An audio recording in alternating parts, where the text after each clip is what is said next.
Okay, now we will start our main event, and I'd like to introduce Giovanni Landi. He will be our moderator today, and he has it set up how the program will go, and I will let him explain that.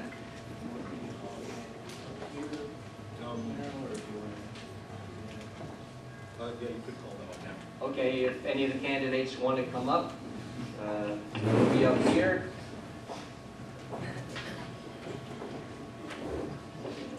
What I'd like to ask is if you wouldn't mind using the microphone.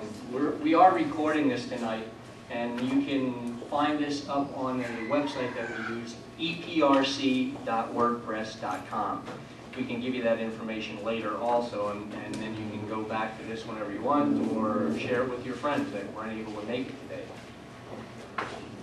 Okay? Have a seat.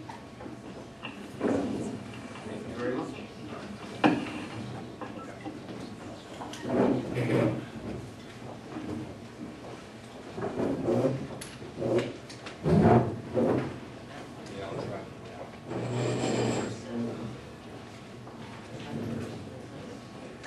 I'll try speaking without the mic. If everyone can hear me fine, I'll just leave the microphone for the candidates. If you need me to use it, please just let me know and I will. Let me start out. I'm going to read a statement just so I make sure that I get the format we're going to use correct so that all of the candidates understand exactly how we're going to run. Let me start out by saying good evening and thanking everyone for coming out to CEPTA's event, and also thank you to the candidates for coming out and giving the public an opportunity to meet you and get to know you. First of all, the format for this evening. We'll start off with the candidates each being given 3 minutes to introduce themselves and just give a summary, an opening statement. The next portion of the meeting will consist of a question and answer segment from the public, and the final portion of the meeting we'll do a 2-minute closing statement from each of the candidates. The question and answer segment will be handled as follows. If you have any question, please raise your hand to be recognized. If you don't wish to publicly make your question, you could write it down and pass it in, and we'll be more than happy to read it for you. Once recognized, you will have 30 seconds to ask your question. Please do not make speeches or personal attacks. If this is being done, I will interrupt and move on to the next person with a question. I ask that questions be limited to the public. If candidates are present from other parties that plan to run for the seat, I would ask that you sign up with CEPTA and you get to participate in the next scheduled forum. Candidates will have 2 minutes to answer each question. When the time begins, Charlie and Roger will give you a green card to begin. Yellow card means you have 30 seconds left, and a red card means to stop. We'll begin with the candidate closest to me for the first question, and each candidate will get to respond in order. Then for the next question, you will get to start, and we'll alternate for each question. Just to point out again, the event will be taped and will be visible for everyone to view online. So at this point, I say we begin with the opening statements. Mr. Hammond. Good evening. Thank you, John. Thank you, Gio. And thank you, SEPTA, and all the candidates here that have come. This is a great example of democracy in action, and it's very good that we can have so many people coming here. There's 5 candidates that are going to be selected by 16 committee people. We're 4 of the 5 candidates, and we're looking forward to running for the 134th district next, getting the selection next week. The last time I was up here was in 1991. I was running for school board. Sure. Yeah.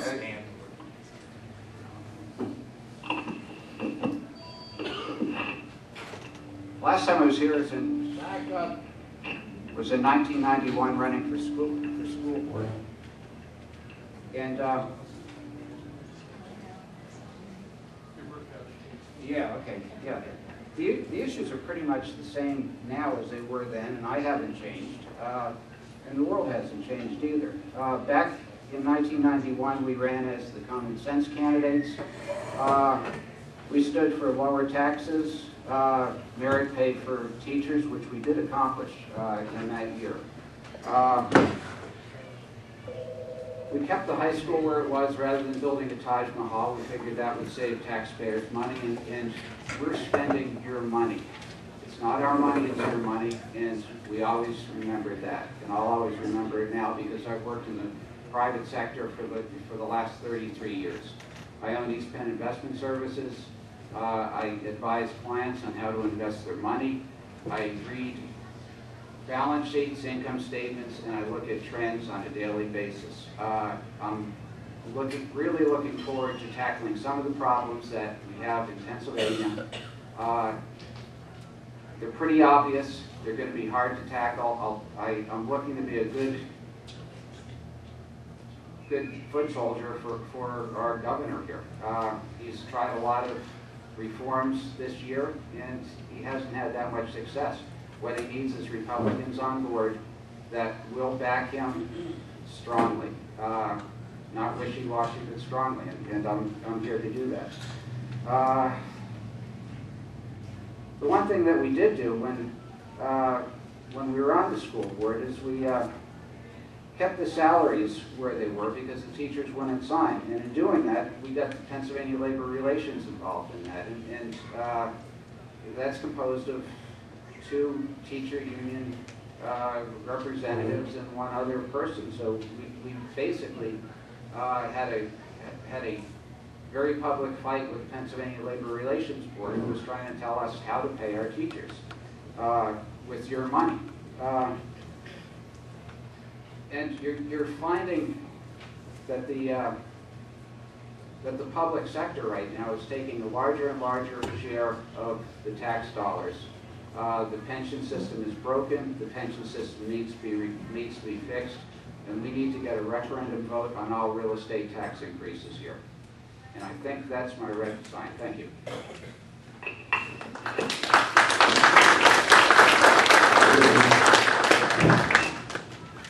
Good evening.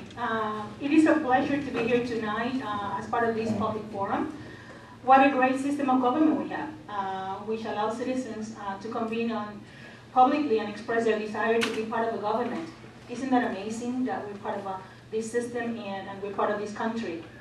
As this is real here in Pennsylvania, here in Emmaus, it is not a reality for many other countries, so we should never take this for granted. So we must be thankful for that. We can enjoy this night and this evening thanks to our Constitution and thanks to our democracy in this country. My name is Wanda Mercado Arroyo, and I want to be your state representative. Our district, our county, our state, and our nation need elected officials who understand and share our belief in small government, individual liberty, and free enterprise. I am here to tell you, I am that person. I strongly believe in these fundamental principles. God made me a woman, and I'm glad I am a woman. That was His choice. It wasn't mine. I became a conservative, Republican, through my intellectual journey, and that was my choice, and it continued to be my choice. Why am I Republican? Because I understand how freedom, liberties, work, and family, and it correlates to the success of individuals and the progress in our communities. Because I understand that the government cannot raise our children. It doesn't take a village to raise the children to be successful adults. It is the job of our families, of each family, to provide well and make sure to impart good and sound principles to their children. Do not leave that up to the schools. I understand that government cannot be the primary instrument in job creation. It is the private sector and small businesses the ones responsible for this. Because I understand that the government cannot be the engine of the economy. How can they be? They can generate, they can create a favorable environment conducive to do business, and that's what we want. Because I understand that judges must not be making the laws up to fit their own political agendas, as we have seen in the past, and we continue to see. As we say, legislating from the bench, they shouldn't be doing that. So as your representative in the State House, I will carry the message that government involvement is not the solution to every problem. Quite the opposite. The only thing worse than the original problem is the government solution, as you can imagine, as you know. We have seen, we have witnessed our elected officials legislating themselves very generous perks, compensations and benefits. What was meant to be public service is now a very lucrative career. For these elected officials, the goal of staying in office overtakes the desire to serve the greater good. That is the reason why I do believe in term limits. It's really important to believe in that. We need citizens, legislators, and we need no politicians running for office. Thank you.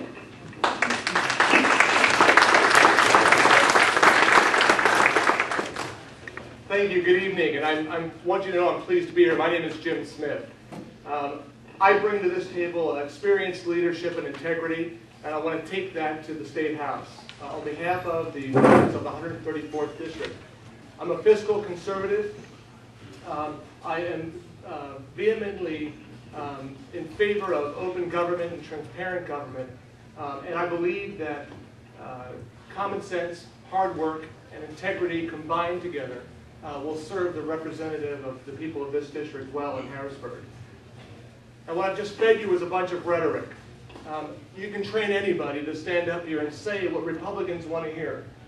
But let me tell you, what about me makes you believe that what I just said isn't just rhetoric. It's the truth. It's who I am. I told you that I'm a fiscal conservative. I believe in responsible management of public money. There's something I hope that we'll get a question on later tonight called the Defined Benefit Pension Plan. And I'm going to come right out of the box tonight and let you know that if I'm elected, I will not participate in the Defined Benefit Pension Plan that legislators in Pennsylvania participate in. Last count I checked, there's 253 legislators in Pennsylvania. And last I checked, 5 have refused to participate in it based on principles. So when I tell you that I'm fiscally conservative, that I care about the management of public money, I mean it. When I tell you that I care deeply about open and transparent government, that's not just words to me. Almost 2 years ago, my township supervisors held not 1, but 4 closed-door meetings in violation of the Sunshine Act. I stepped up, not because I sought political office, but frankly because I was angry. I was angry that at one of these meetings, a gentleman said, "I'd like to be present. Can I be present?" And they said no. They instead chose to meet 4 times, not in an executive session, closed door with themselves. They met with select groups of citizens and excluded other citizens. That's a violation of the Sunshine Act. I invested my own money. I invested my own time. My wife will tell you I have more gray hair today than I did before I started that fight. I didn't do it because it was going to make me rich. It won't. I won't. I may not ever collect a dime. I likely won't ever collect a dime on it. I did it because it was right. And I did it because I was fed up. And I'm going to take that same fight to Harrisburg on your behalf and on my family's behalf, on behalf of my kids, when I get there as your representative. And I'd ask you for your support, and I very much appreciate the opportunity to introduce myself. Thanks.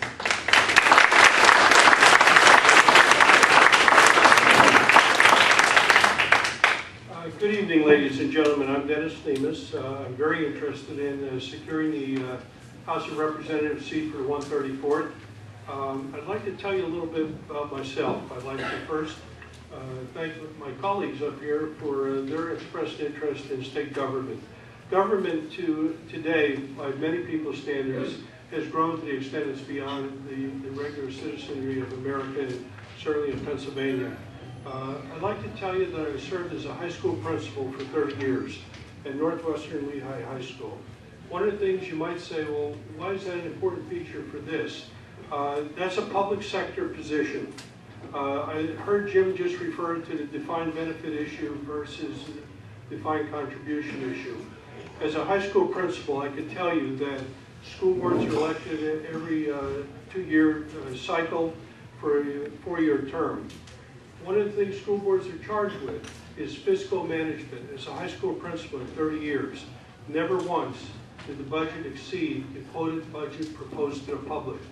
That's a scary and a unique component to that. The reason I'd like to say that and how that relates to 134th. One of the things I studied is in Pennsylvania legislation. Listen to a couple of the areas that I think are deeply concerning to our public that I think we all need to look into deeply. The one is the defined benefit contribution issue that our taxpayers deal with. Some of the issues we're dealing with tax reform. As long as I've been working in the public sector, I've heard about tax reform. And you know what, folks? I haven't seen much change in tax reform in certainly my 30 years of high school principalship. There's a different way. Both parents were very elderly, fixed income for 30 years, and I can tell you, maintaining a property tax gesture was very difficult on it. I think we need deeply in our legislative group to start being sincere about that and looking at that issue. The senior citizens, Pennsylvania currently is #2 in America with senior citizens. #2. Where did I get that from? The labor and statistics in Harrisburg, PA. We are only second to Harrisburg. With an elder population, I'm starting to worry if we don't deal with that legislatively, how we're going to control that. Privatization of our state liquor stores, that certainly has been an issue this governor, as we heard earlier from one of our candidates, has become entrenched in trying to do something about that. I think we need to take a long, hard look at it. Unfunded mandates in Pennsylvania, I've dealt with them for years. We need to find a way to control that. The unfunded mandates continue to go on, and we say to our local property owners, you know what, just take care of it. The red sign went up. I'll be glad to answer many more questions for you. Thanks for your attention and kindness.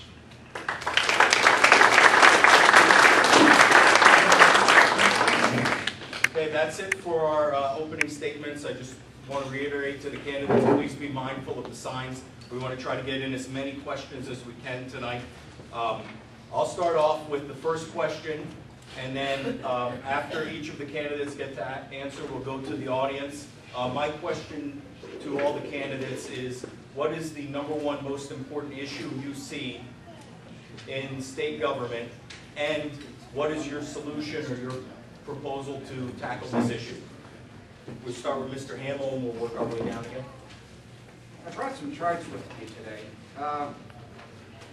This is a chart of the projected states in school district pension contributions.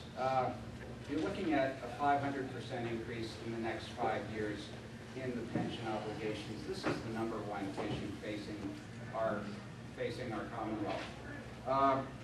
It's the thing that's going to drive class sizes higher. It's the thing that's going to keep police off our streets, firefighters from fighting fires, because we're going to be basically paying for pensioners. Rhode Island, the solution is Rhode Island, with the Democratic legislature, which was wonderful, was able to reform the pension system and save $3 billion per year. If Rhode Island, a small state like Rhode Island can do it, Pennsylvania can do it. What you need is somebody to stand up there with the strength to push this issue. I work in finance. I know finance. I know how precious dollars are. Dollars are not precious to the government. They're precious to us. So that's the #1 issue. I won't say anything else because I don't want to cloud that issue. That is it, period. That's about it, I think.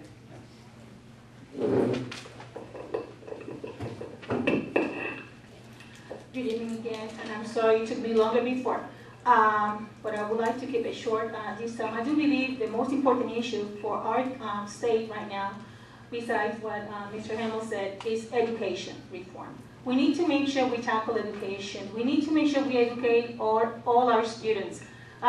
Disregarding other zip code, we need to make sure our districts are implementing No Child Left Behind the right way. And I know some people might disagree with me, but we need to make sure we fund the mandates that we already have. As one of the panelists said before, we need to make sure we tackle education, and we need to make sure we provide all the school system in the state of Pennsylvania what they need, #1. Number two, I believe we have too many school districts. We have 501 school districts. That's way too many. We have too much bureaucracy at the school districts level. We need to make sure we tackle that as well, because all the monies and the funding is going towards funding bureaucracies at different school districts. So we need to make sure we provide for that. Number three, we need to make sure the curriculum that our students are receiving and they're learning, we have input into that curriculum. We need to make sure all of you get involved with the school district. We need to make sure, we must make sure, parental involvement is happening all over the state. So we need to provide for that, provide opportunities for that, and make sure all the parents throughout the school districts in Pennsylvania have that. One important aspect to consider is there are plenty urban school districts. We are not an urban school district here. We don't have an urban school district here. We have East Penn, we have Parkland, but we have the Allentown School District. We have other school districts in Reading, in Berks County. We need to make sure we help those school districts and help them solve their problems, because if we don't do that, what they're experiencing right now is coming down to our school districts as well. Thank you. I think it's integrity, period. I just think it's integrity. When the leader of the Senate, who's a Republican, accepts a trip to the Super Bowl from somebody who's looking for mining rights with Marcellus Shale, it undermines his authority to speak. And it makes it, frankly, more difficult. Every time I try to argue a political point, the minute I say Republican, he comes to mind, darn it. It's integrity. With regard to the defined benefit pension plan, that's just a perfect example where people that run for office will pad their pockets with a pension plan that's completely unrealistic and unfair. It doesn't exist in the private sector because it's unable to be funded. Our school districts, this is one of those unfunded mandates where our school districts are forced to contribute significant amounts of money in order to keep this pension plan afloat. When the market goes down, my 401k takes a downturn. But not anybody that's participating in a pension plan. In fact, while my 401k is taking a hit, I'm required to pay more in taxes to my local school district in order to satisfy the increase that was required in the defined benefit pension plan. It's a crock. Here's how you fix it. I've got a solution. I'll try to get through this quick. Number one, no more new participants. I understand there's an argument that people have a contractual right to the benefits that they contracted for. If that's the case, fine, no more new participants in the plan. Second, for goodness sake, elect people who are willing to stand up and say, I will not participate in that plan, because it's wrong. It's integrity. It's integrity. Thanks.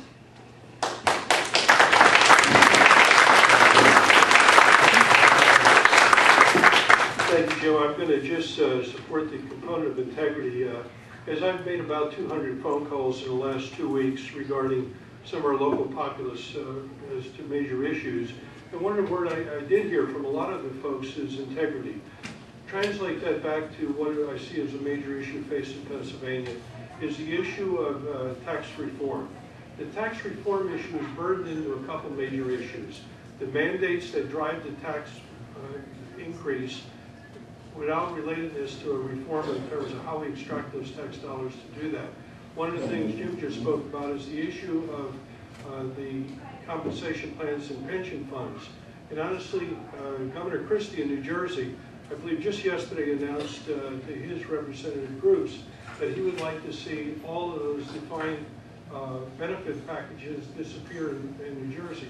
For example, one of the things that they were doing with all public employees, if you had sick days accumulated, that you could turn those in at the time of your pension and get paid for those. And apparently that was a New Jersey phenomenon.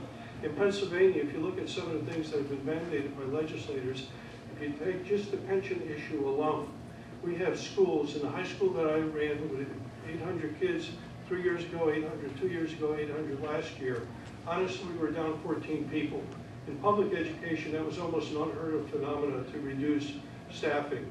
The reality is those unfunded mandates have continued to put or press on those kind of sectors, which reduces, as Wanda was talking about, the quality of education for all children. When you do reduce services because of other mandates that are almost unfundable. The red sign is up. Not yet. We still got a little bit, okay.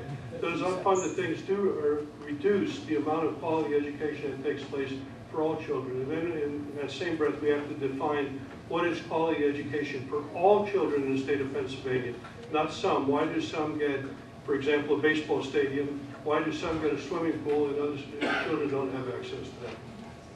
Thank you. Thank you.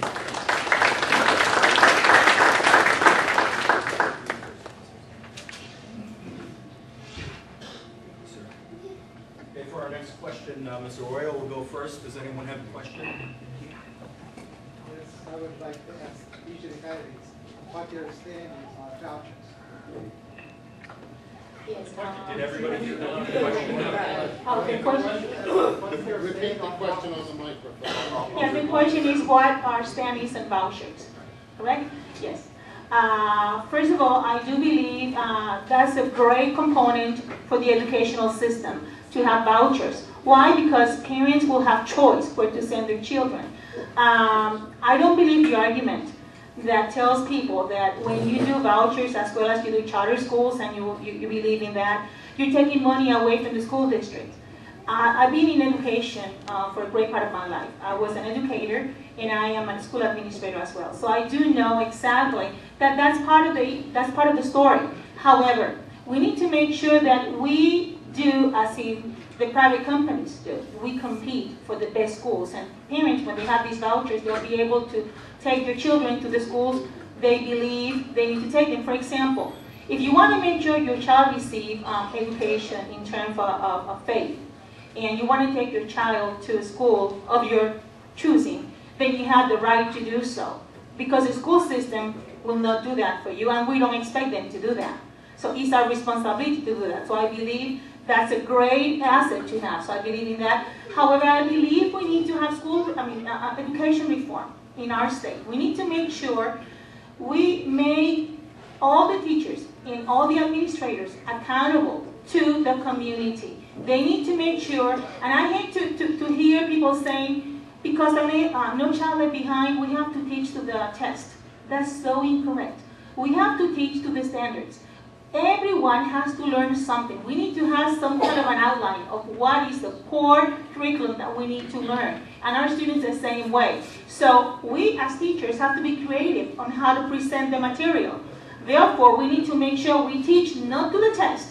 We need to teach the core basic information our students need to learn. And then we will be successful as teachers. We need to reform our educational system, and I believe we need to make sure we take a look at the way we fund the schools and we fund the school districts. Thank you.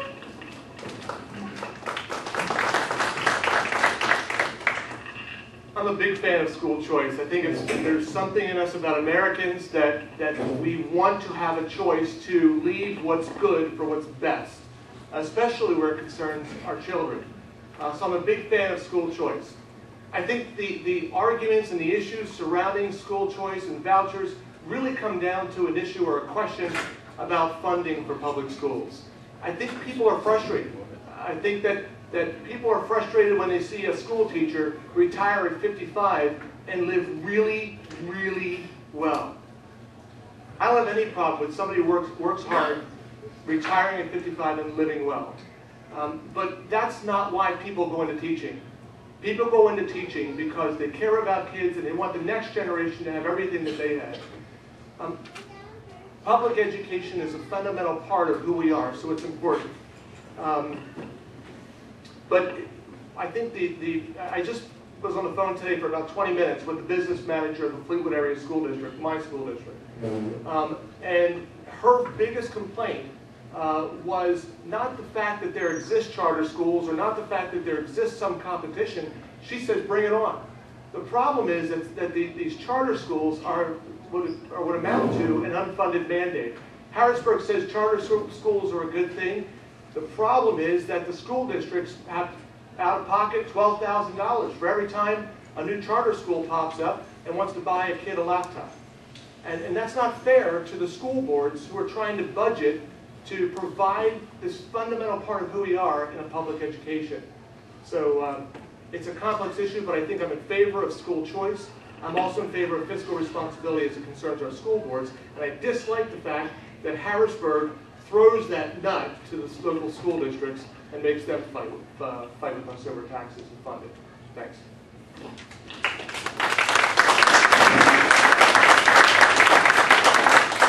This is a item pretty near and dear to my heart, obviously being a public school principal for 30 years. I can tell you as a fundamental belief system, I think children should always be afforded the best education available. It's the thing that makes America great. Education has been the foundation of what America has been based on. Historically, America came in with the belief through church, by the way, in the early founding fathers, all education was founded in church belief. We got rid of things like school prayer, we got rid of things like baccalaureate services and so forth, even though our early history of education was based on that. And for the family that chooses to want a private type education for their child, or homeschool education, here's where the mandate problem comes into effect. There's a bucket of money that comes out of Harrisburg, and there's a bucket of money that comes out of local taxpayers. We need to find ways to efficiently use those dollars. I said to the two gentlemen up front as we were starting today, that my experience in education, if children can use language arts proficiently and mathematics proficiently, almost any other discipline can flow pretty smoothly. But when we take dollars and spread them very broadly into many different services that aren't fundamental, and then we add on one more thing called voucher and take additional monies to fund that voucher, what we're really doing is making that bucket of money bigger for education without ensuring the guarantee of quality education. One of the things I've come across, because I've done school evaluation for about 25 years, whether it's private schools or public schools, and one of the things I've discovered in some of the voucher systems or the privatization systems, there's no safeguard for quality. I can tell you in our public school, I had a responsibility to go to our local parents, our school board, and talk about test results, whether I talked about the quality of the program, what it did for children, what percent were going to college, and so forth. That's where my concern is when we give the tax dollars away without guaranteeing quality. Thank you.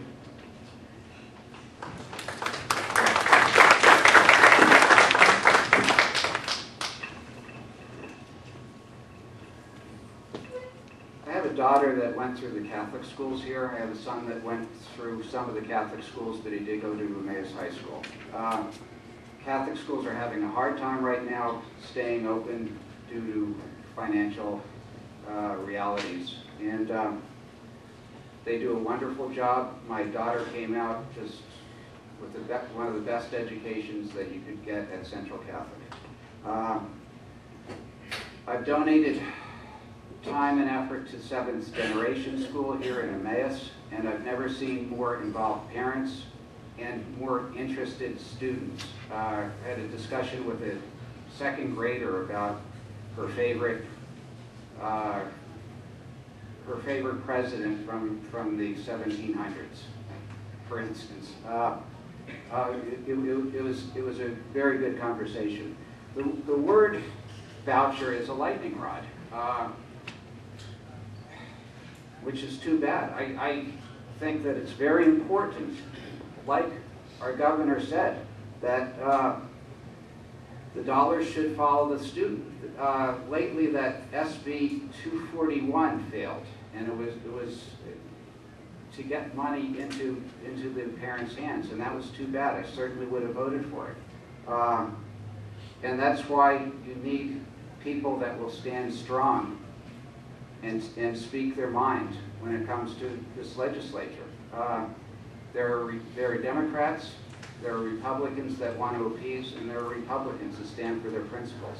And I'll stand for the principles of the dollars following the student, freedom, and getting out of a bureaucracy that's trying to keep everybody in it at the tune of $15,000 per student per year, which is the correct number when you take 8,000 students and divide it into a budget of $120 million. Thank you.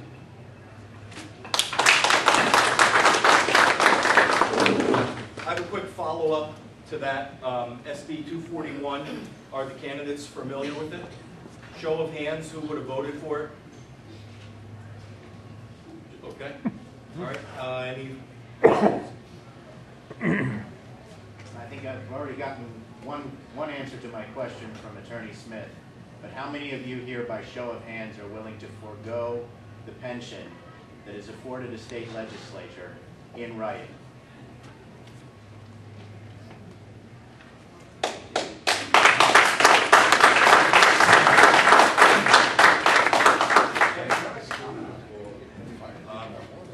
Okay, 30 seconds. When I first started talking about taking this position, I started telling my friends, and the first thing they said was, oh, geez, those pensions are going to be great.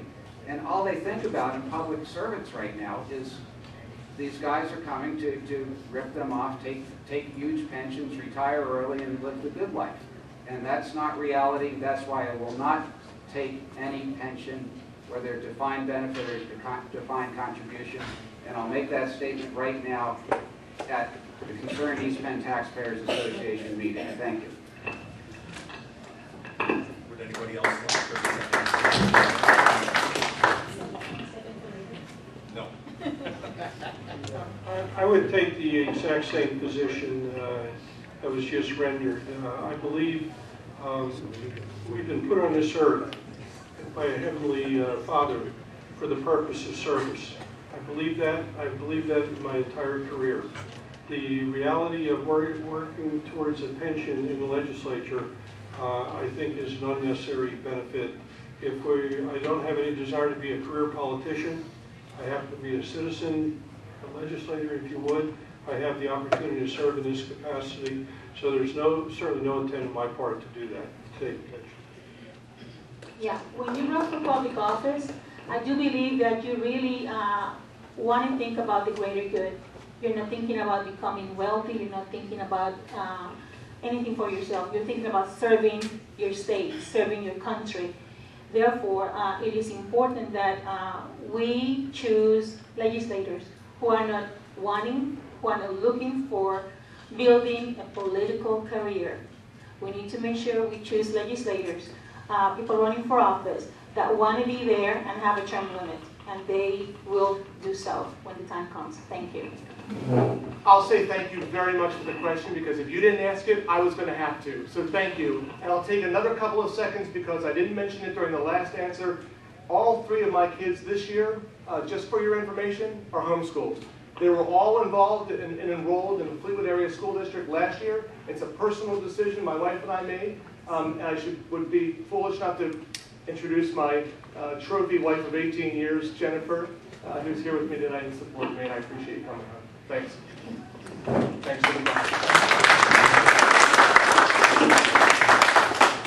Any other questions from the audience?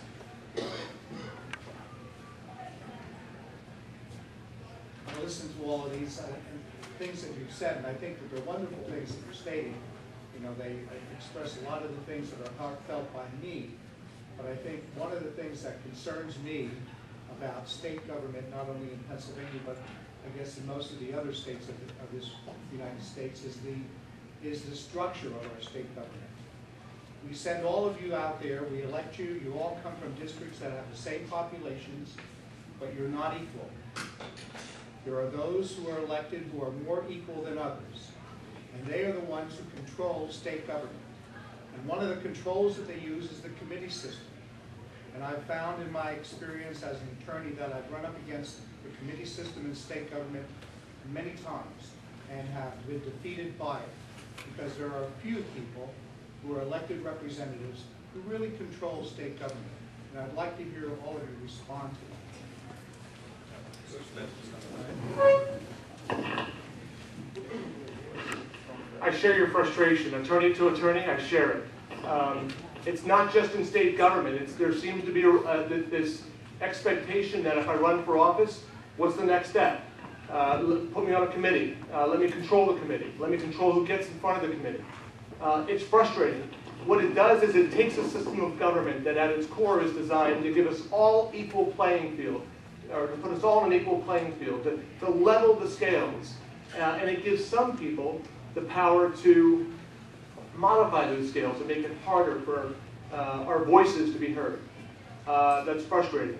I can tell you that what I believe is that a man or a woman of integrity who leads, who leads by example, who leads by a work and a history, is more effective in the ability to garnish support of others that are on the same level.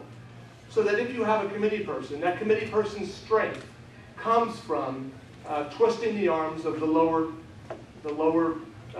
elected.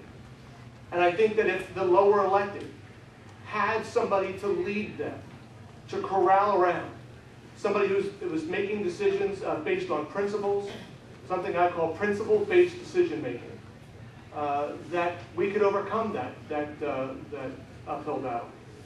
That's what I'm hoping to do. Thanks for the question.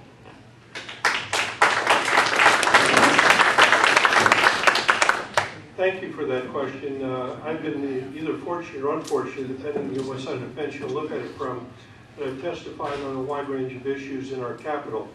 And at times, on the inner circle of testifying, I was pulled in the hallway and told that is a very senior legislator and they have substantial control on this issue. I find that somewhat disheartening. I'll be testifying on January 25th in front of an oversight council in the Capitol, and it's going to deal with the issue of school transfer of athletes from one school to another, private to public. And I've already been told there are certain legislators that have more strength or skill on that. I'd like to believe when we go into that arena, we talk on a level playing field, and the component of speaking with integrity to that issue ought to be the prevailing issue where you make sense in deliberation. I was also warned that if you go down in Harrisburg as a newly elected official that you're going to be referred to as a freshman. Well, I don't know how you feel about it. There are some freshman athletes in college that make big time plays, and I would hope as a freshman legislator that that same capacity goes by experience, by strength of integrity, by the belief system of what's right for the citizens and what's right for the public service of Pennsylvania. I hope that kind of clarifies it, but I know the issue you're referring to because I've dealt with that issue in Harrisburg.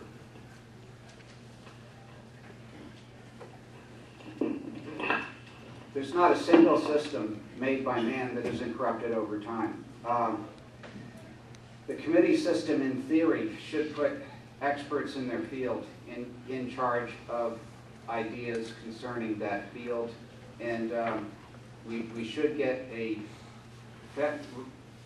rather streamlined process out of it. Whether or not that happens, that's the corruption of the bureaucracy. Personally, I would love to get on the Business and Finance Committee, and I'd love to get on the Natural Resources Committee. I'm a stockbroker and financial manager, and I'm also a farmer, a tree farmer, and woodlot operator. I'm a trained forester, and I have, and I'm a 32-year kayak guide on the Lehigh River.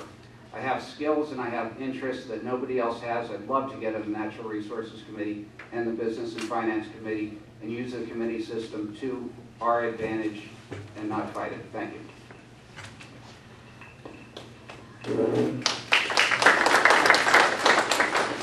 I do believe that character counts, and as Jean said, integrity is very, very important.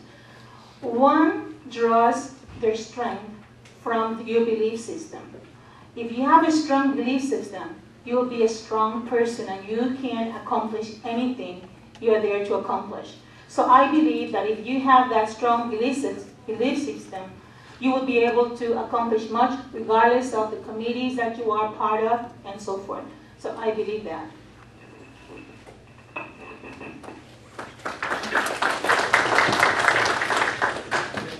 I'm going to read a question from the audience.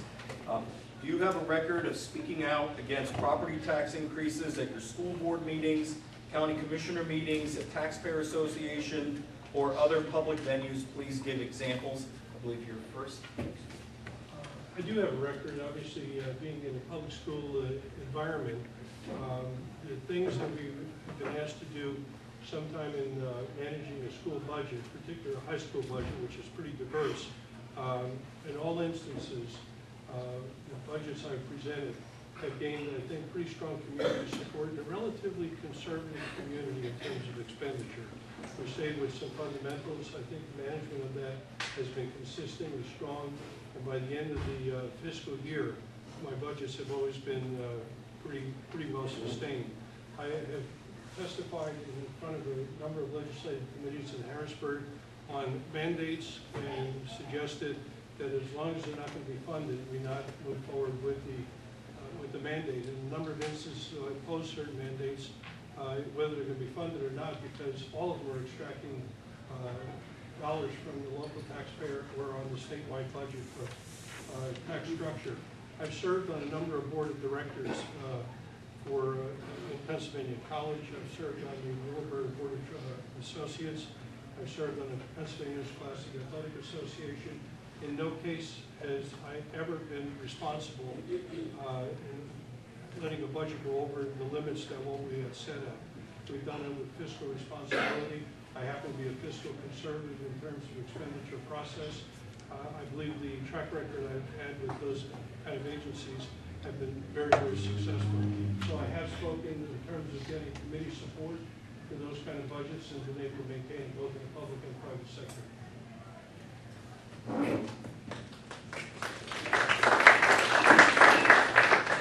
The last time school taxes were lowered in East Penn, and not by a little amount, was in 1993. I was vice president of the school board, and I was head of the Business and Finance Committee.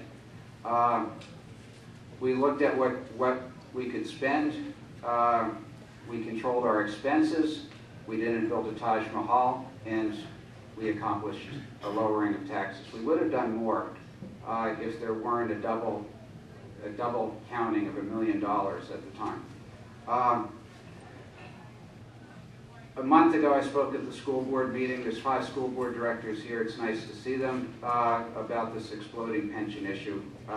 Whether or not some of them wanted to hear me or not is another matter, but I spoke, and I spoke up for us, for me, and for you, our interests.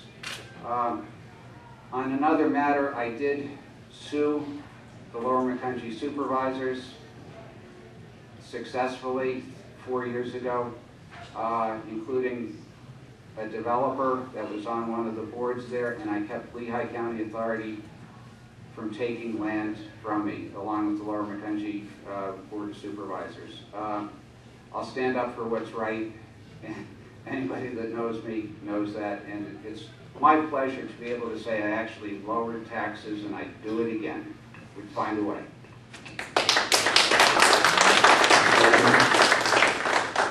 I will state clearly and simple. I do believe in low taxes, being fiscally responsible, and make sure before you take any action, you do research and check out the consequences. Keep it simple, everybody understands, and make sure you tell everybody else in your committees, in your organizations, what you stand for, and make sure you persuade others on your thoughts.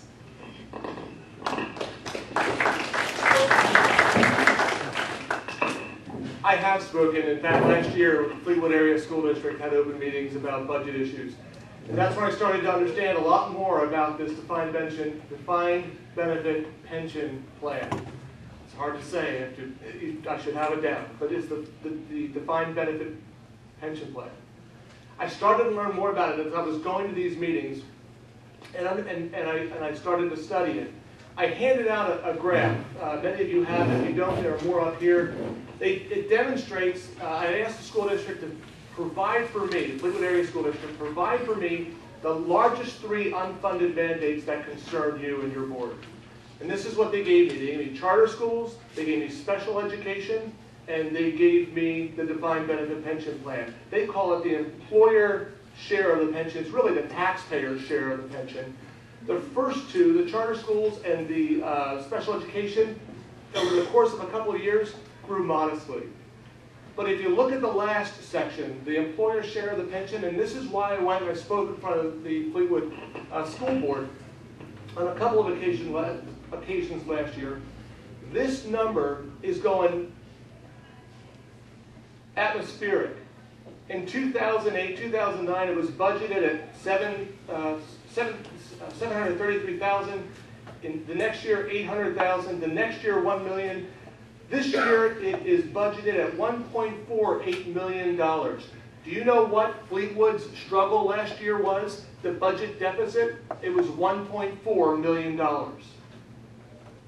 And next year is projected to be $2.2 million and go up, skyrocket from there. I'm passionate about this issue. I'm passionate about the burdens that these unfunded mandates have put on our school boards, and that these school board directors are forced to defend these kind of costs. Thanks.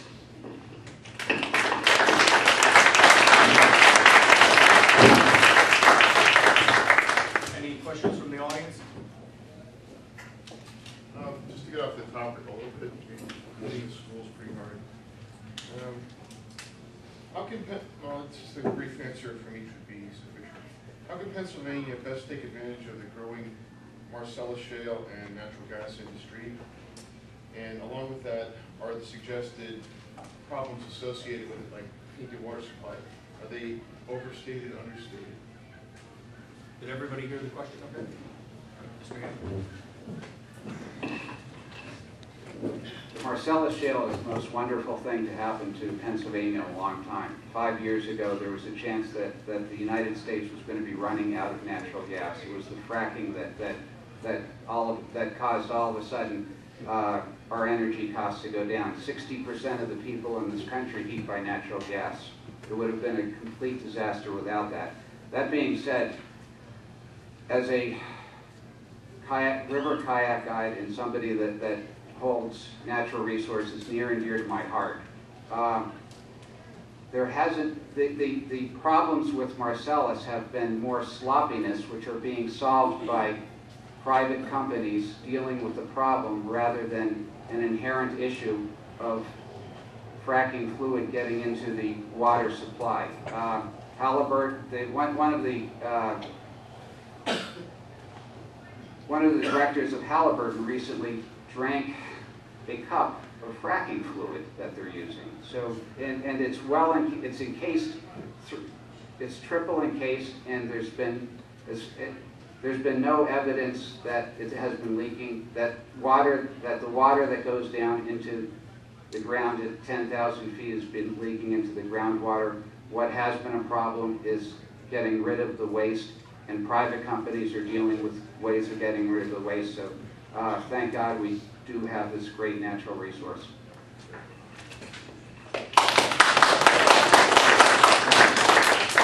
I would say it is great to have this natural resource, and it's really a great and excellent source of energy. What we need to do is make sure that businesses involved with this project use technology in order to prevent anything from happening. Number one. Number two, make sure the government doesn't mix too much with the private business in terms of letting the private business develop this excellent source of natural gas. We need to make sure that is completely developed, because then the business will take care of the safeguards that needs to be put in place for safety issues.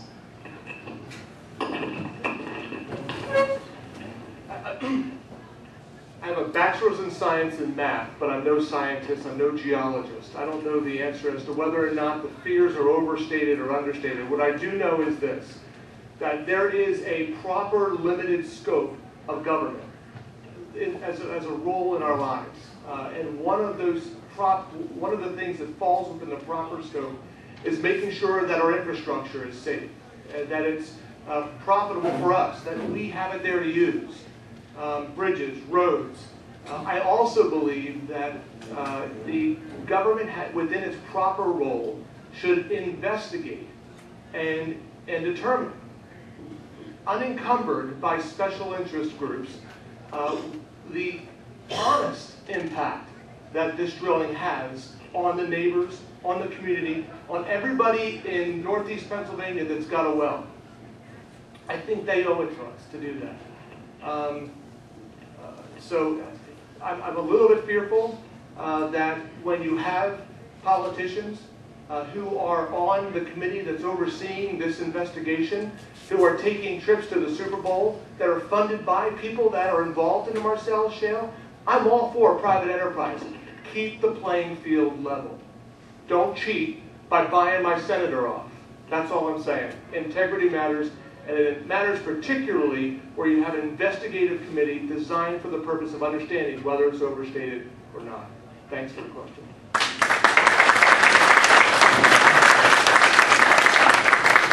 If you received one of the yellow sheets that I brought with some of the issues that I've identified that I think are critical in Harrisburg, one of them I noted is Marcellus Shale.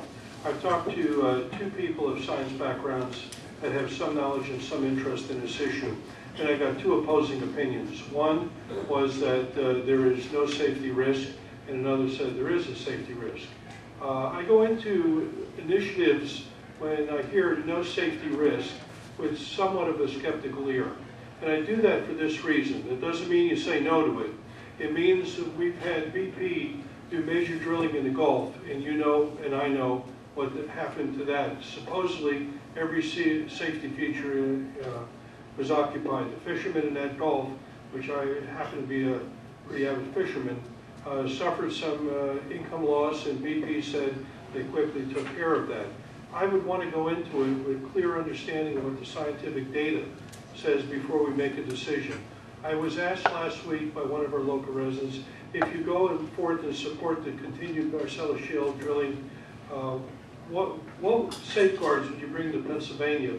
And I believe the issue of tax, do we drive business out from Pennsylvania with more and more taxes, or do we think of some fee structure in terms of the amount of gas that's extracted that can be used in cleanup requirements or environmental protection kind of issues? I think there's a way to do it. I don't think you say no to an opportunity that brings jobs to Pennsylvania. Pennsylvania is a struggling state with employment. As I looked at the distribution area, believe it or not, Altoona is one of our better areas for employment right now. The little town of Mount St. Mary, where some of the drilling has occurred, there's an auto dealer just about out of business. They're selling more white pickup trucks than you can shake a stick at. The only thing that worries me a little bit, if you drive up there, you'll see a lot of license plates say Oklahoma and Texas. I'm hoping the jobs are Pennsylvanians, not against those two states. But the reality is I hope Pennsylvanians get some of the benefit. Thank you.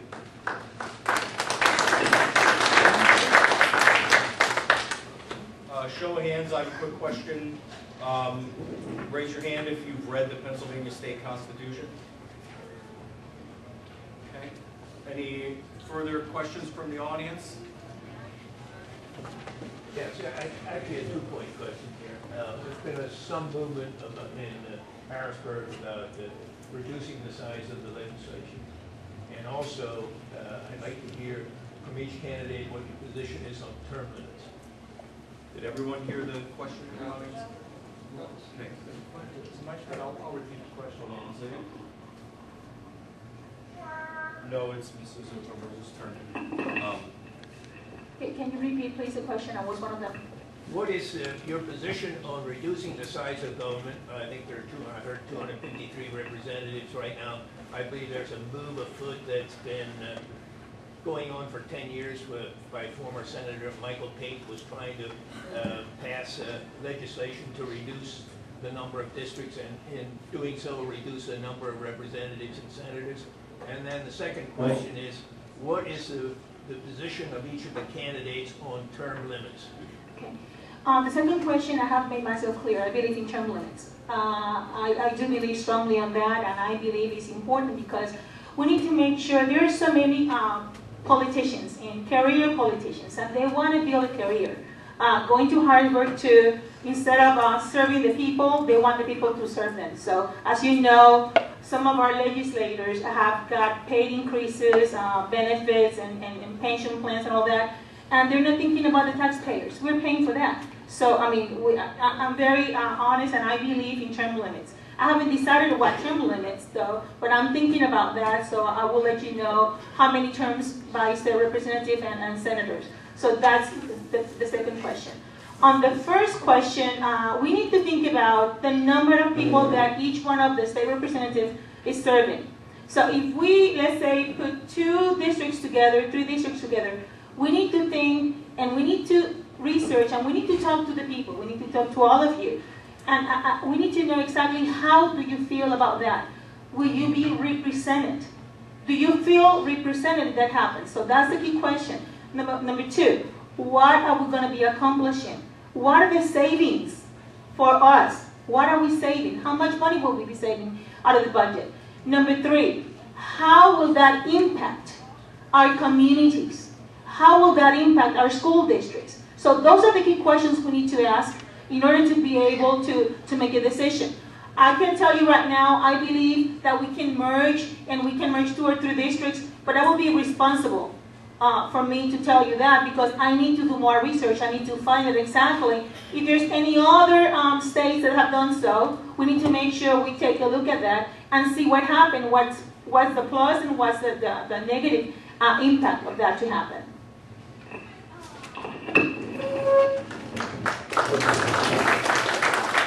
John, I appreciate that question, and if you don't mind me saying so, John was the gentleman who stood up at the Richmond Township Supervisors meeting and said, let me attend those meetings, and they told John, no.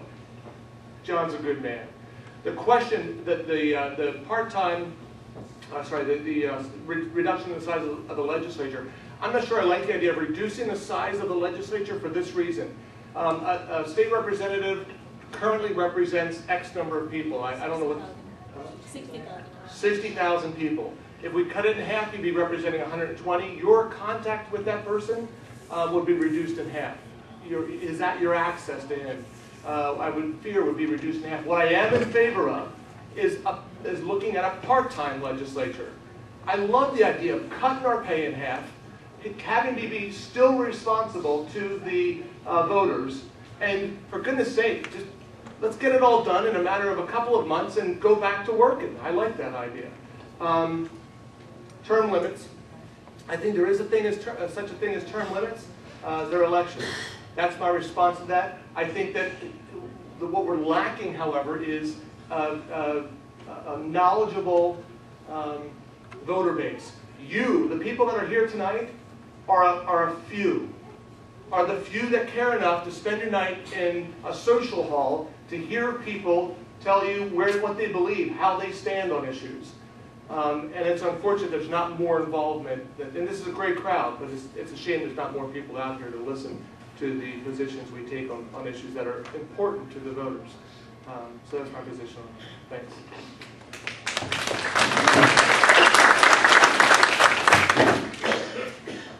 John, thanks for that question, because I think in my experience in dealing with the long-term politician in Harrisburg, there's certain embeddedness that doesn't permit change to occur easily.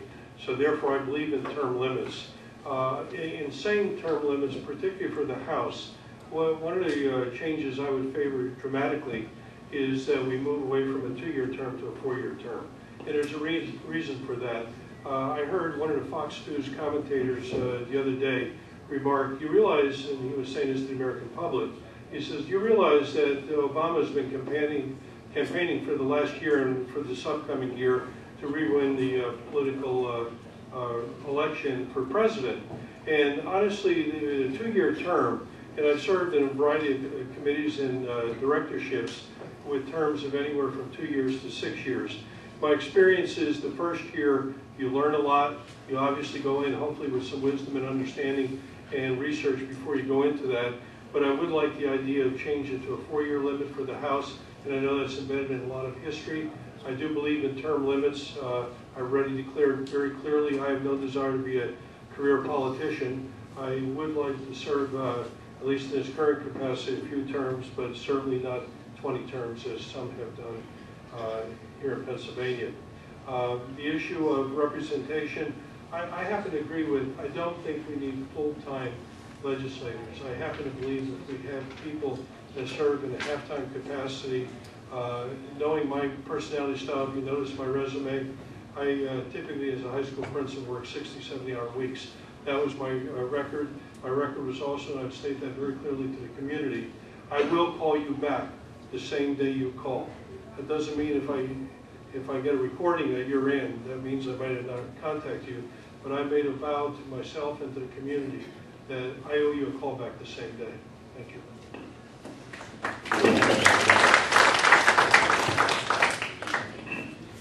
I agree a lot of what Jim Smith said here on both term limits and reducing the size of the legislature. Making the legislator a part-time legislator is perfect. That'll keep career politicians from relying solely on the government take. Keep them honest. Make sure that they have a life. One of the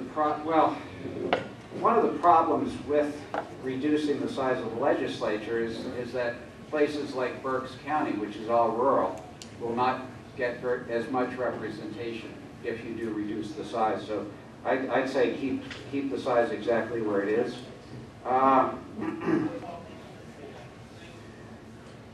One of the problems is power. Some of the power would go to the entrenched bureaucracy that's in Harrisburg and away from direct representation. But I think that's a major. I think that's one of the killing points of reducing the size of the legislature. As far as term limits, I'll go for three. I'll go for 3 limits and quit. And I would agree with term limits here. So tough decision, but I would vote for that. So thank you.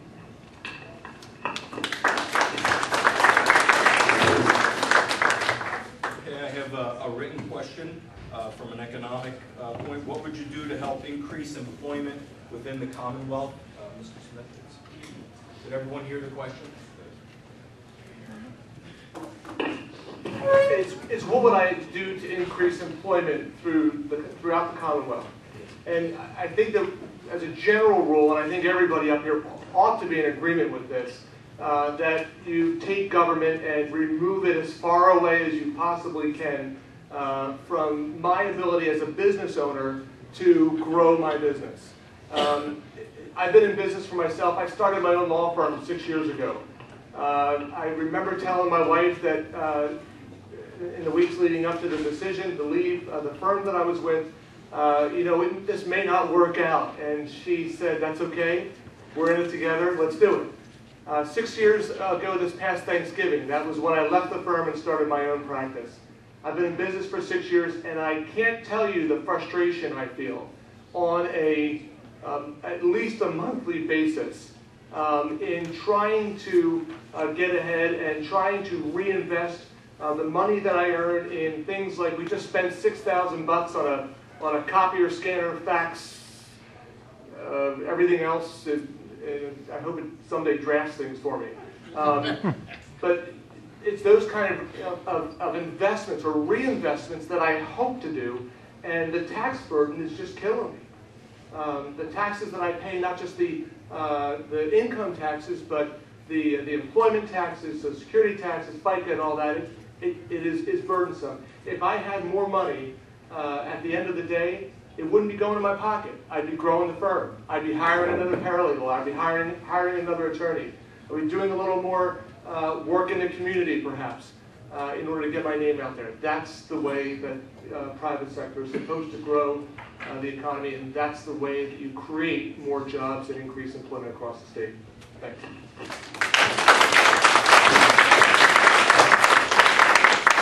As Thomas Jefferson said many, many years ago, the government that governs least governs best. And I think to some degree, Pennsylvania government has governed to the extent that it has made business hard to succeed in Pennsylvania. And one of the things that has bothered me deeply is the tax structure that we continue to burden businesses with. And I look at one of our neighboring states, the state of Delaware. Delaware has been able to attract, for a small state, they've been able to have one of the lowest tax rates for an individual resident to live in that state, and at the same time, they've been able to, if you notice, a lot of credit cards that you're sending your payments to are in the state of Delaware. There's a reason for that. They've made it very agreeable for business to open up at least what they would call their corporate office in the state of Delaware. I think we in Pennsylvania need hard to make places in Pennsylvania very amicable to live. Nothing of steel. My dad was a steel worker for 38 years. I worked my way through college by being a steel worker. And one of the things I discovered in watching the steel industry slowly deplete to the extent from a 22,000 employee company down to zero-employee company. It's the kind of industry that kept the Lehigh Valley deeply indebted to an opportunity to make a decent living. So I would urge in legislature that we move towards ways to make Pennsylvania businesses profitable and watch the methodology by which we're taxing them away from the state. Thank you.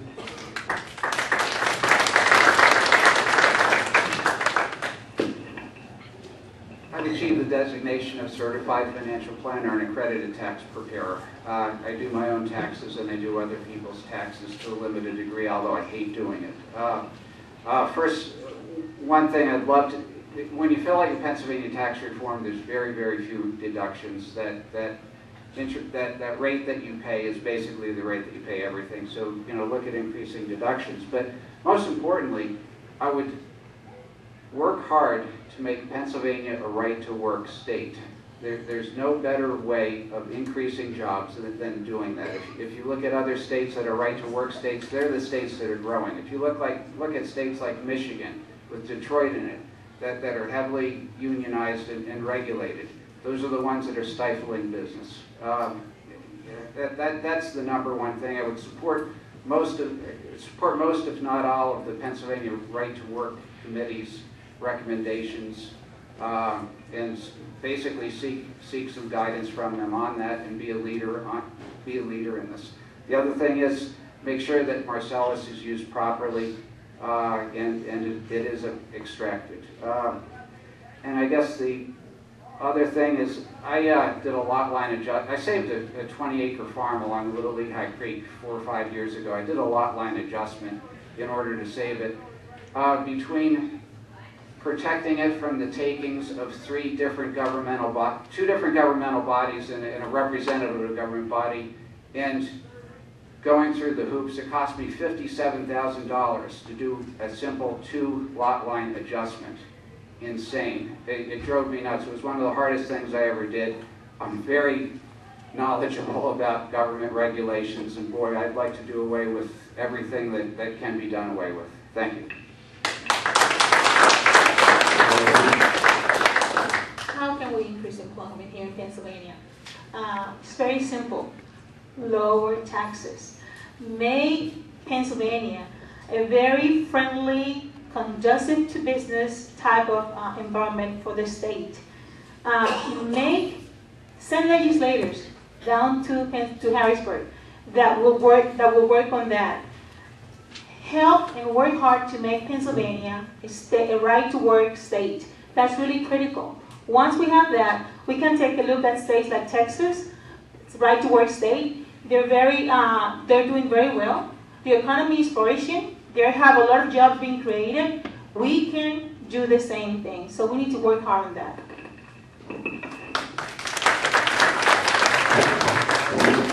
Okay. Show of hands question again. Would you support right-to-work legislation? Another question. What is your position on government taking property from private citizens and turning it over to another private citizen to use for profit? No.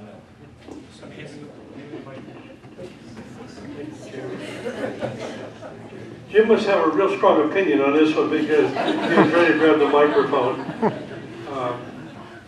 I quoted to you Thomas Jefferson's quote of government that governs least governs best.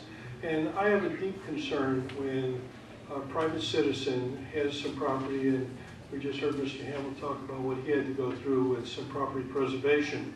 I am opposed to just unilateral opportunities to take land and use it in some other format for another private citizen.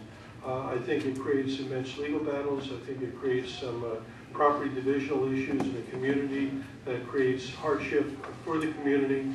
And it really, I think, strains the local government's potential to do what's best for its citizenry. As a general rule, I would oppose that.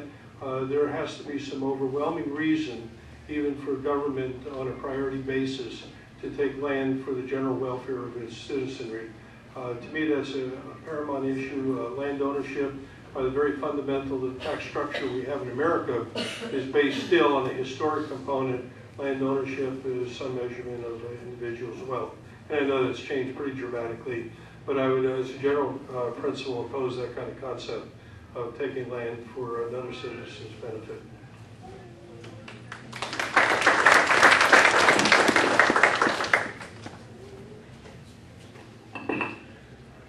Well, I've been the recipient of government agencies trying to take land from me, and it's no fun. I fought it well, and I fought it successfully. Once again, it's the encroachment of government on private citizens, and if you're a landowner, you're a target. That being said, there probably are some necessary takings to be done, and that's a hard thing to say. I would support it only in the most extreme case. But generally, I'm for freedom and for land ownership, and the king owns his castle.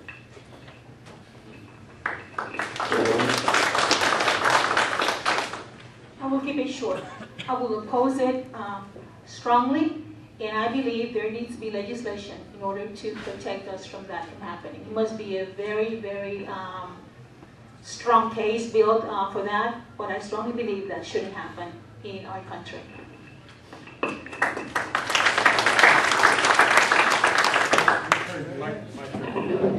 Dennis says it's my turn. The simple short answer is it is outside the proper scope of government, and that's the short answer. How many people in this room have a bank account at your local bank, or maybe a mattress with some cash in it, about $57,000, labeled "money to save my real estate"? I see no hands, and neither do I. It's fundamentally, you do, yeah. Well, that's good. That's good. And that gets back to the issue the gentleman in the back had raised earlier, where there seems to me to be this horribly unlevel playing field. If you have the government bearing down on you, they've got lawyers, they've got everybody wants to get on their bandwagon, and then you've got the taxpayer, who typically doesn't have the wherewithal to stand up and fight against the big boys. At my firm over the past 6 years, one of the reasons I went out on my own was to be able to decide which cases I took and which cases I didn't. And I can tell you that more often than you would think, I was on the small guy end of what's happening. I've represented the family of a deceased man who was killed by a DUI drunk driver against an insurance company. That case, they kicked me around for 5 years. That was already turned down by another lawyer before I came along. And I met with the grandfather of these kids, 12 and 9 years old, that were left behind. And my heart was tugged at it. And I fought. I fought for 5 years. I felt like a chihuahua on the ankle of a Goliath, kicking around, and I just hung on. And we fought. 5 years later, I'm pleased to say that we've resolved that, and that the kids have something, and we've been able to successfully hold the drunk driver accountable. I hope to bring that same fight, that same dedication to principles to Harrisburg to fight for you and taxpayers like you, Rob. Thank you.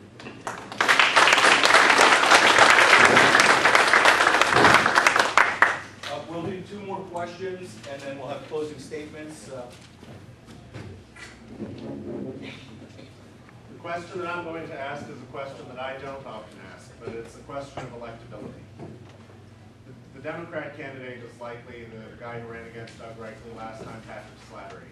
And I've been on the receiving end of one of Mr. Slattery's campaign, and I can tell you he's going to run one of, because he did against me and he did against many other fine people, run one of the most dishonest, sleazy, basically outright outrageous campaigns you've ever seen. Why are you the best candidate to defeat Mr. Slattery in the 134th District? Mr. Campbell, you're first. I know Mr. Slattery relatively well. I've worked on some boards with him. I attended a fundraiser for Mr. Slattery. It's filled with Democrats. nice people. I was the only Republican in the room. The overwhelming message that Mr. Slattery got was you have to do something about this pension issue. Mr. Slattery turned around and then worked with the teachers union, which, you know, very intimately to support the candidates for school board that got elected. So, you know, I'm looking at the guy thinking, he's a hypocrite. He's not going to do what he says he's going to do. He has people pleading with him that know him to solve this pension issue. So, you know, the issues stand by themselves. He doesn't stand on the issues, so let him do what he wants to do. We're going to be talking about the issues. And the issues are the survivability of our way of life in Pennsylvania.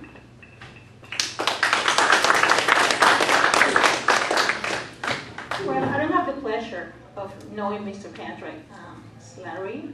I'm looking forward to meeting him. But I do believe I'm the best person for the job for many reasons. Number one, character counts, integrity counts. I stand for maybe what he doesn't stand for. I stand for small government. I stand for lower taxes. I stand for free enterprise. I stand for principles that helps our families, that helps our children, that helps our education. I stand for all those principles, which we believe as a conservative party and as a Republican party. So I believe it's going to be easy to win, because if he doesn't stand for those principles, what does he stand for?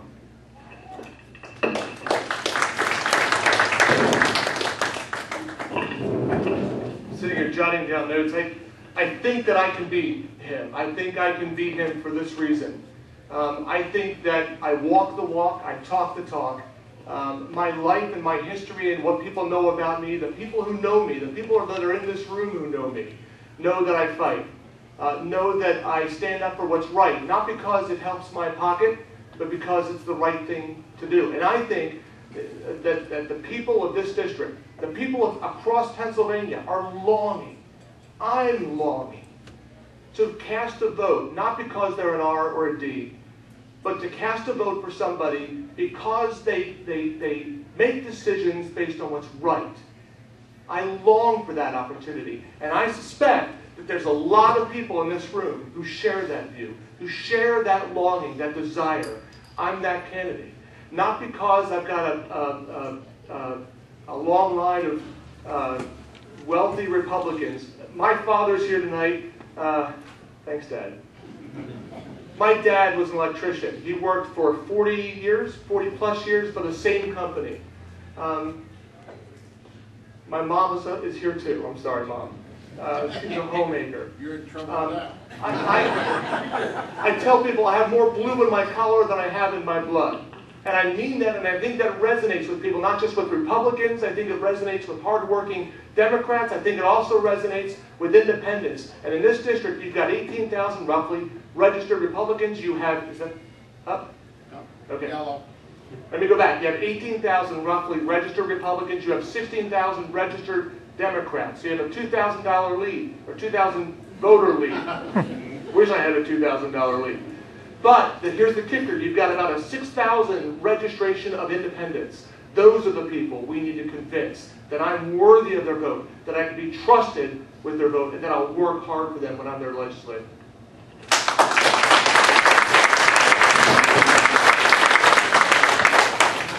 Mr. Smith, dad of the attorney, I just want to say this. He was very nice in handing over the microphone a little while ago when he tried to skip turn. Now, I'm going to compliment him for that. You know, in the Republican presidential debates, they haven't been very complimentary of each other. And my correspondence says, let's not beat each other up in the public arena. Let's work together for a common goal. But what honestly I would like to emphasize, the work ethic I have is a long record of work ethic. It's one of sincerity and it's a commitment to serve. The fundamental value I've always held, and that was as a young child, I was always taught the value of service. You've asked a question about retirement benefit. I don't have a desire. I made my position very clear on that. I believe deeply that we need to serve. whatever Mr. Slattery wishes to campaign for. I certainly am open to any conversation he would like about the integrity of the political office of House of Representatives. I'm approachable. I think in 30 years as a high school principal, I'm told the average principal stay in a high school in Pennsylvania is 5 years, and for superintendent of schools is 3.2 years. In many instances in Harrisburg, I was told that that's the political lightning rod that exists in education, those two particular positions, for a variety of reasons. I think the approachability I've used, I'd be willing to defend in any arena. As I mentioned to you earlier, the fact that when I got a phone call, as busy as a day I may have had, I made it a point, whether it was at 6 o'clock at night or 8 o'clock at night, you were guaranteed you got a phone call back from me. Those are points I would rather emphasize the positive of service, and I'd put that against any record that exists out there, including his if he wants to go in a competitive market, about being politically downplaying particular strengths. I think the strength I bring is a commitment. Thank you.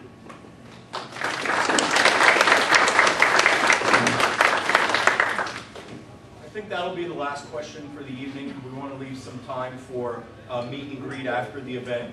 So we'll go into closing statements. At this point, it'll be 2 minutes apiece, starting with you, Ms. Oria.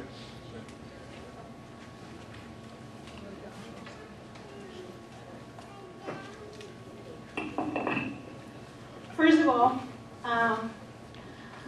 I believe that character counts, integrity is important, and it's not dependent on circumstances. So I promise you, as a state representative, I will stand for those values, number one. Ethics and honor must be a basic qualifier for anyone to run for office who seeks to serve public office. I pledge you here tonight, I will meet the highest standards in these regards. I would like to make sure you understand that yes, I am a conservative Republican. I believe in limited government with unlimited possibilities. I believe in free enterprise. I believe in the individual liberties. And I believe that we are Americans. We have the same interest. We want to go around to do things differently. We need to make sure we pick the right person to do the right job. And actions speak louder than words. And I make sure that once you find out about me and you learn about what I've done and what you learn about my record and you learn about the skills that I bring to the table, you will see how my actions and my integrity and my character will be stronger than anything else. And I can tell you and I can promise you I will stand for my principles and my values when I go to Harrisburg to represent you, the people. We pay the taxes. We are the ones here in the community who are struggling to make sure we meet our ends meet and we pay all county taxes, school taxes, and everything. So we need to make sure our voices are heard. Some people have louder voices, some people speak with less louder voices. I need to make sure that my voice is heard and your voices are heard. So I promise you I will stand for you in Harrisburg and I won't forget who elected me.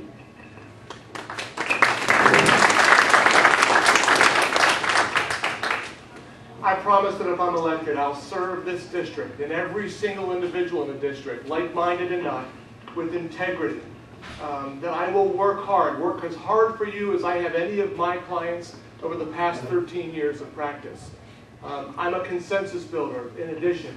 I serve as the Vice President of Hope Rescue Mission.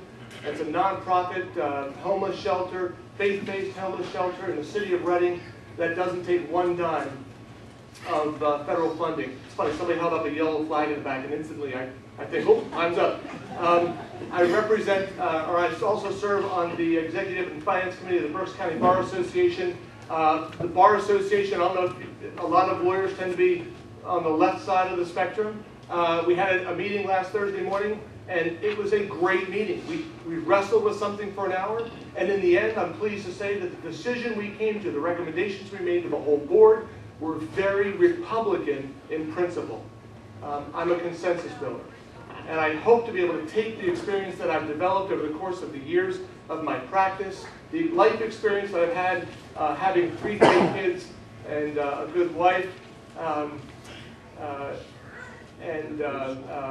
the service experience that I've engaged in my community, and I hope to take that dedication and experience to Harrisburg and serve you well, and frankly to make you, the people who pay us, pay the legislature, proud. Thanks.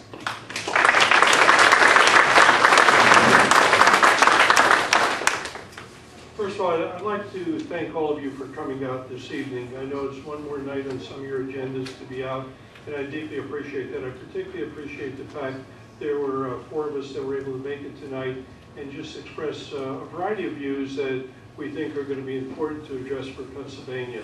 I'd like to say thank you to John Dunchez for helping to organize, along with the CEPTA group, and his service to the community, so thank you. How about we give them a round of applause? I will vow this to you. The work ethic I've held my entire life, I would bring to this legislative seat if I were fortunate enough to win the endorsement of the primary as well as the party. I believe in service to the people. I remain visible. I remain open to accessibility. I believe some of the things that have taken place in Pennsylvania politics haven't been in the best interest of the citizenry. The little yellow sheet I handed out has some of the major issues I truly believe need work in Pennsylvania. Some of the issues of mandates, the Marcellus Shale, as Mr. Hammer referenced, I think is an important one to make sure we do what's right, make sure that we look for the employment opportunities for the Pennsylvania taxpayer and Pennsylvania resident. The things that are unfunded mandates are dramatic in Pennsylvania. I think we need to look long and hard. As a legislator, I would vow to you that would be a central part of my belief system. Further, I've been fortunate enough to be a resident of the Lower Macungie Township for 33 years.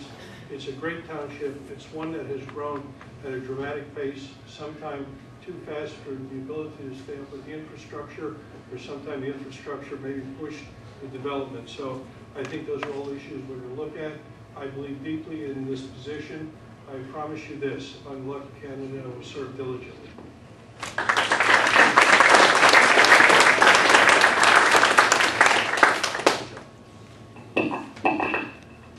I'm really proud to be up here with 3 other candidates that are basically citizen legislatures, and we might be making history today in the state by talking about not accepting the pension as a legislator. I don't know, I haven't heard this anywhere else, and I thank CEPTA for bringing out the best in us in protecting the citizens. Saying that, the laws that I will be obeying are the laws of economics and the Constitution of Pennsylvania. On the basis of obeying the laws of economics, we have to get our expenditures under control. We cannot print money. Every dollar that we spend wastefully, we will not have for our way of life. I call for a referendum on all property tax increases. I call for pension reform and entitlement reform, including defined contribution plans, and we want to see that the pension reform does reflect the private sector benefits and health benefits. That's the most important thing. We're choking right now in government. I'd like to see the privatization of as much as that we can in government, and I'd also love to see the right to work passage in Pennsylvania. It's about time. We have a Republican governor, we have a Republican House, we have a Republican Senate. It's time that we start passing Republican values. Thank you.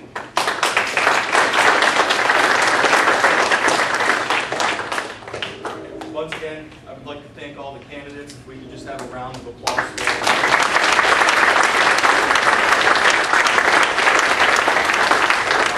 Thank you also to the public for coming out and for the excellent questions. I was worried I was going to have to make them all up myself. So thank you again for coming out. And John, do you have anything you'd like to say? You covered it pretty well. I want to again thank all the candidates for coming out, and especially for the citizens that are coming and took interest in this. It is all you, really. So thank you, and please join everyone here to meet and greet, personally talk to the candidate of your choice. Enjoy the rest of the night. There's some space here. There's a little new space